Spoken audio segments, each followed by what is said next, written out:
Army truck కింద పడి 6 ఏళ్ల చిన్నారి మృతి చెందిన ఘటన నేరేడ్మెట్లోని పోలీస్ స్టేషన్ పరిధిలో చోటు చేసుకుంది. ఆర్కేపురం ఫ్లైఓవర్ వద్ద తల్లితో స్కూటీపై వెళ్తుండగా ఈ ప్రమాదం చోటు చేసుకుంది. ప్రమాదంలో చిన్నారి అక్కడికక్కడే మృతి చెందగా తల్లికి తీవ్ర గాయాలయ్యాయి. గాయపడ్డ మహిళను వెంటనే ఆసుపత్రికి తరలించి చికిత్స అందించారు. సమాచారంతో ఘటనా స్థలానికి చేరుకున్న పోలీసులు కేసు నమోదు చేసి దర్యాప్తు ప్రారంభించారు. ఘటనకు సంబంధించి పూర్తి వివరాలు ఇంకా తెలియాల్సి ఉంది.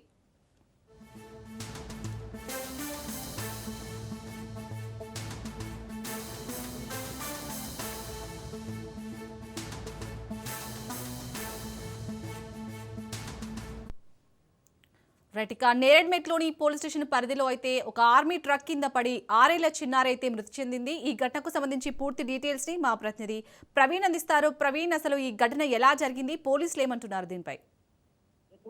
చాలిని అయితే నేరేడ్మెట్ లో విషాదం చోటు చేసుకుంది. ఆర్మీ ట్రక్ కింద పడి 6 సంవత్సరాల చిన్నారి మృతి చెందినటువంటి సంఘటన నేరేడ్మెట్ లో చోటు చేసుకుంది.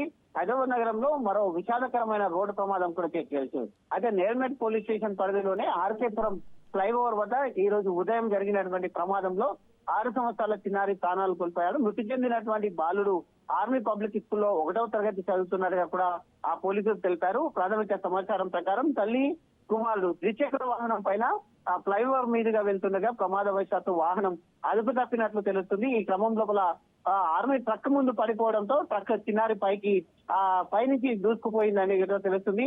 ఆ ప్రమాద తీవ్రత ఎక్కువగా ఉండడం చేత బాలుడు అక్కడికక్కడే మృతి చెందినట్టుగా కూడా తెలుస్తుంది. ఈ ప్రమాదంలో బాలుడు తల్లికి తీవ్ర గాయాలయ్యాయి. స్థానికులు వెంటనే స్పందించి ఆమెను సమీప ఆసుపత్రిలో తరలించారు. ప్రస్తుతం ఆమె పరిస్థితి నిలకడ ఉన్నట్టుగా కూడా సమాచారం అయితే వస్తుంది. సమాచారం అందుకున్నటువంటి నేరేడ్మెట్ పోలీసులు వెంటనే సంఘటన స్థలానికి చేరుకుని ట్రాఫిక్ ను నియంత్రించారు. మృతదేహాన్ని పోస్ట్ మార్టం నిమిత్తం ఆసుపత్రికి తరలించి కేసు నమోదు కూడా చేశారు. అయితే ప్రమాదానికి గల అసలు కారణాలపైన పోలీసులు దర్యాప్తు చేపట్టారు. అది చిన్నారి మృతి స్థానికులను తీవ్ర విషాదంలో ముంచింది. ఉదయం పాఠశాల సమయానికి వెళ్తున్న సమయంలో ఈ ఘటన జరగడం మరింత హృదయ విధాకరంగా మారిందని తెలుస్తుంది. ఫ్లైఓవర్ పై భారీ వాహనాల రాకపోకల నిర్లక్ష్యంగా డ్రైవింగ్, రోడ్డు భద్రత లోపాలు కూడా స్థానికులు ఆందోళన వ్యక్తం చేస్తున్నాయి. ప్రమాదానికి కారణమైన అంశాలపైన పూర్తి అయితే దర్యాప్తు కొనసాగుతుంది. అయితే ఈ యొక్క దర్యాప్తు అనంతరం పూర్తి వివరాలు అయితే ఇంకా తెలియాల్సి ఉంది. కానీ ఈ సంఘటన ద్వారా మొత్తంగా చూసుకునే కనుక సీసీ ఫుటేజ్ లో కూడా ఈ యొక్క దృశ్యాలు, వాళ్ళు వస్తున్నటువంటి దృశ్యాలు కానీ ఈ ట్రక్ కు సంబంధించినటువంటి దృశ్యాలు కానీ క్లియర్ గా కనిపిస్తూ ఉన్నాయి. కాబట్టి ఆ యొక్క వెహికల్ అదుపు తప్పడం వలన, చిన్నపాటి అదుపు తప్పడం వలన కింద పడింది. అనుకోకుండా ట్రక్ కూడా అక్కడికి రావడం, ట్రక్ ఏకంగా పైనుంచి దూసుకెళ్లడంతో వెంటనే ఆ యొక్క సంఘటన స్థలంలోనే బాలుడు చనిపోవడంతో ఆ యొక్క ప్రాంతం మొత్తం తీవ్ర విషాద ఛాయలు అలుముకున్నాయని తెలుస్తుంది. దీనికి సంబంధించి పోలీసులు అక్కడ చేరుకున్నారు. ఏ విధంగా జరిగింది అనే కోణంలో కూడా దర్యాప్తు కూడా చేస్తున్నారు. ప్రవీణ్, మనకు సీసీటీవీ విజువల్స్ చూస్తేనే అర్థమవుతుంది అసలు ప్రమాదం ఎంత ఘోరంగా జరిగిందనేది. సో పోలీసులు ఏం చెప్తున్నారంటే ఎవరిది తప్పు, అక్కడ ఆర్మీ ట్రక్ దా లేకపోతే బైక్ నడుపుతున్న తనదా, తను ఏమని చెప్తుంది? ఆమెకు కూడా తీవ్రంగా గాయాలయ్యాయి కాబట్టి ఆసుపత్రికి తరలించారు. ఇంకా స్పృహలోకి రావాల్సి ఉంది.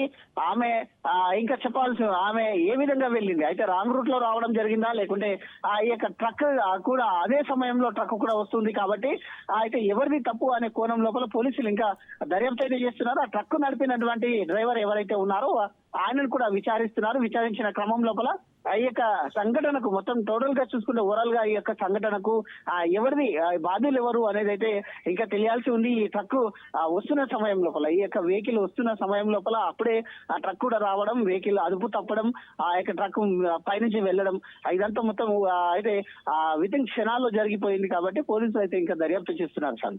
అలాగే ఆ ఆర్మీ ట్రక్ డ్రైవర్ ని అదుపులోకి తీసుకొని విచారిస్తున్నారా ప్రవీణ్?